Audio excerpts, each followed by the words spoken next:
ข่าวดีสำหรับ FC ของน้องธิดาลาวปัจจุบันนี่คือเครื่องบินที่น้องธิดาลาวเดินทางจากสมุทรปราการได้แลนดิ้งถึงเมืองอุบลราชธานีเป็นที่เรียบร้อยแล้วคนดังเนาะไปใส่มาใส่ก็จะมีคนไปแห่ต้อนรับดังคลิปนี้ทักทายสวัสดี FC ทุกท่านที่เคารพและนับถือเป็นอย่างสูงท่านผู้ชม FC แฟนคลับเฮายังมาอยู่ในช่วงติดตามการเดินทางไปคอนเสิร์ตของน้องธิดาลาวเด็กสาวชาวลาวจากเมืองสวรรณเขตท่านผู้ชม FC แฟนคลับมื้อเช้านี้ทุกคนก็คงจะได้เห็นคลิปเห็นข่าวเกี่ยวกับน้องธิดาลาวเป็นที่สำเร็จเสร็จสิ้นแล้วแหละอยู่ทั้งสมุทรปราการเป็นจังใดงานมันยิ่งใหญ่ขนาดใดและรู้สึกเป็นเกียรติแนวใดที่น้องธิดาลาวได้ไปยืนถือป้ายนำขบวนสามเณร60รูปท่านผู้ชม FC แฟนคลับเบิ่งมือเศร้านี่แหละก็คนหัวลุกคนหัวพองบ่คิดบ่ฝันว่าเขาเจ้าจะให้เกียรติน้องธิดาลาวได้ไปถือป้ายจับป้ายเดินทั้งหน้าขบวนเนาะหลังจากนั้นฮู้บ่พวกเจ้ามันเกิดอีหยังขึ้นดังที่คลิปก่อนหน้านี้ที่เจบ่ลาวเฮ็ดไปก่อนแล้วว่าอยู่สนามบินน่ะป๊าโถคันน้องบ่วิ่งน้องบ่แล่นนี่นะก็คือสิบ่ทันเครื่องบินจะตกเครื่องถ้าตกเครื่องแล้วมันจะเกิดอีหยังขึ้นก็คือไปงานอยู่ทั้งอุบลบ่ทันแน่นอนอ้ายมังกรก็เลยพาน้องสาวเนาะทกผ้าสิ้นแล่นว่าซั่นแล่นออกไปม่องที่กับเจ้าตรวจปี้ตรวจตั๋วตรวจพาสปอร์ตที่จะออกไปสู่สนามบินก็เป็นเรื่องราวที่น่าตื่นเต้นกับน้องธิดาลาวหลังจากนั้นพวกเจ้าฮู้บ่แม่นผู้ใดไปรอท่าฮับเอาอยู่ทั้งอุบลมีทั้งยายรุ่นเอ้ยปาดเอ้ยไอแล้วก็แม่ของเอ้ยไอพากันไปนั่งรอท่าซ้ำกับคนดังซ้ำกับศิลปินดังที่จะลงเครื่องบินมา FC แฟนคลับก็ไปรอท่าถ่ายคลิปอยู่ทางด้านในสนามบินรอท่าน้องธิดาลาวท่านผู้ชม FC แฟนคลับรายละเอียดอยากให้ทุกคนไปชมคลิปนี้ซะก่อนเนาะขออนุญาตเจ้าของคลิปก็คือยายรุ่นหรือว่าญารุ่นนั่นเองเนาะขอเอาคลิปของเพิ่นมาให้ FC แฟนคลับพี่น้องทั้งฝั่งลาวทั้ง USA ทั้งเบลเยียมแล้วก็ทั้งฝรั่งเศสได้เบิ่งได้ชมพร้อมๆกันเป็นแนวใดจึงไปพ้อกันในช่วงต่อไปกันแล้วกันไปชมพร้อมกันเลยอันนี้คือบรรยากาศมารอรับน้องธิดาลาวที่สนามบินอุบลราชธานีนะคะเครื่องบินจิลงบ่ายจักโมงเนาะบ่ายสี่ดีเนาะบ่าย4 โมงบ่าย4 โมงครึ่งหรือ4 โมงฮะ4 โมงนะมารับน้องกับแม่อันนั้นก็เจ๊เตือนน้องไอมารอรับคนดังมาสั่นเอาเปล่ามาเด้อสัตธิดาลาวกำลังมาถารับคนดังแล้วว่าสั่นเอามาแล้วเครื่องลงแล้วเอาเขายังมาเบิ่งต่อกันเนาะค่ะเนาะว่า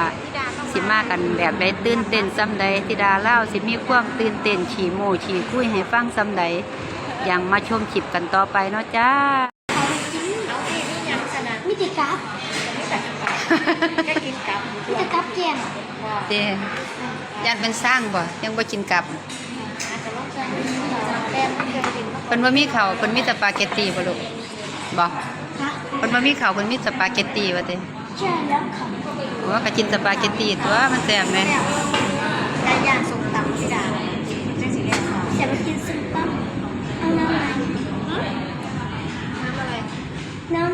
น้ำอะไรน้ำปลาไข่ไม่เอากินเป็นหรอแบบผักคอมันกัดมันหวานไม่ได้มันจะร้องเพลงไม่ได้คืนนี้เลยไก่ย่างที่มันกินมาแล้วคือในนั้นน่ะหนูหมดสิทธิ์เลยลูกอันนี้ร้องเพลงนะจ๊ะหนูหมดสิทธิ์ค่ะจะเจ็บคอไหมกินเป็นน้ำเปล่าใช่ค่ะแล้วก็น้ำเปล่าแต่ที่ไม่แช่ไม่มีน้ำเย็นด้วยนะเอ้าพี่ปาดที่เราไม่ข่วยนะเอ้าไม่มีข่วยมาลิ้นดูดน้ำทิพย์เหรอมาหานิ่งตรงนี้ข่วยนะพี่ปาดลืมอะไรมาเนี่ยมีแต่ไก่เอาไก่ไปแทนนะนี่น้ำทิพย์บอนี่ไงท่านเรียกน้ำทิพย์ไปกินเอาตัวนึงน้ำทิพย์ปาดลืมข่วยน้ำทิพย์อยู่หันหลังลูกน้ำซุป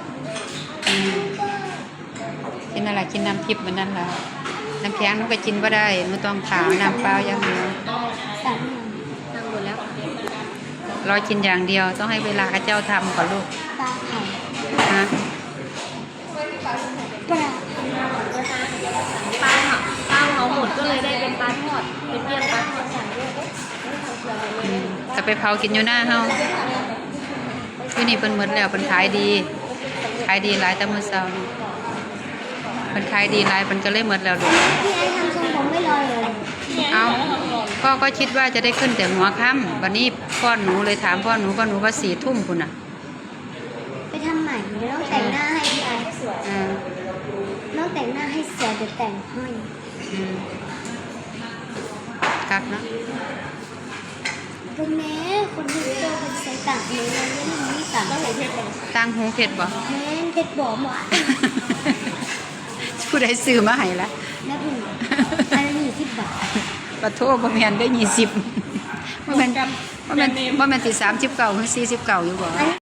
นี่ก็คือภาพบรรยากาศล่าสุดแต่ว่าเสียดายเฮาบ่มีคลิปวิดีโอวินาทีที่น้องที่ดาเรา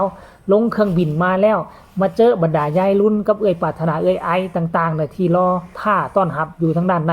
เห็นแต่รูปภาพหลุดออกมายายรุ่นกระโดดเข้าไปกอดหลานสาวที่ดาลาวท่านผู้ชม FC แฟนคลับเห็นแต่รูปภาพมาเฮาก็ฮู้สึกดีอกดีใจแทนครอบครัวทั้งซีวีไลแล้วล่ะเนาะแต่ว่าโศกให้ก็คือว่า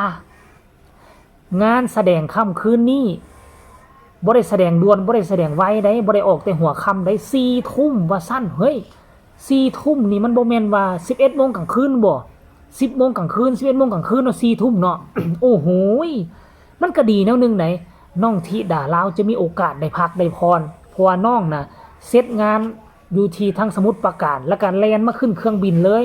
สุดโตเดียวโตเก่ายังบ่ได้เปลี่ยนสุดเทื่อและปัจจุบันนี้คือว่าไปนั่งอยู่ห้านอาหารบ่เนาะกำลังกินข้าวกินน้ำคาดว่ากินข้าวกินน้ำแล้วก็น่าจะพากันเข้าที่พักก่อนไปเปลี่ยนสุดเปลี่ยนอย่างต่างๆอาบน้ำอาบในแต่งหน้าทาข้าวแป้งสุดใหม่ให้มันหอมก่อนจะไปบรรเลงห้องเพลงขับกล่อมแฟนๆในค่ำคืนนี้อยู่ที่อุบลราชธานีเนาะบ่ฮู้ว่าอยู่อำเภอหยังเนาะสุรินทร์บ่หรือว่าอำเภอเมืองท่านผู้ชม FC แฟนคลับแล้วก็จะมีโอกาสบ่ที่จะมีคนลาวทั้งจากปากเซจากแขวงจำปาสักไปเบิ่งไปชมหน้าเวทีจะได้เห็นน้องธิดาลาวจากสาวสวรรณเขตในค่ำคืนนี้หรือบ่เฮาต้องติดตามชมอย่างใกล้ชิดกันแล้วกันเนาะสำหรับคลิปนี้ก็น่าจะฝากฝังเอาไว้สำนี้ฝากทุกคนกดไลค์กดแชร์กดติดตามเอาไว้แน่เพื่อจะบ่พลาดในคลิปต่อไปที่สำคัญเนาะใครมีคำตำหนิติชมคำคิดคำเห็นก็ส่งข่าวมาใต้คอมเมนต์ให้เจเบาลาวได้ปรับปรุงแก้ไขในการเฮ็ดคลิปเฮ็ดข่าวก็แล้วกันสำหรับคลิปนี้ขอลา FC แฟนคลับเอาไว้เพียงสำนี้ก็แล้วกันเนาะสบายดี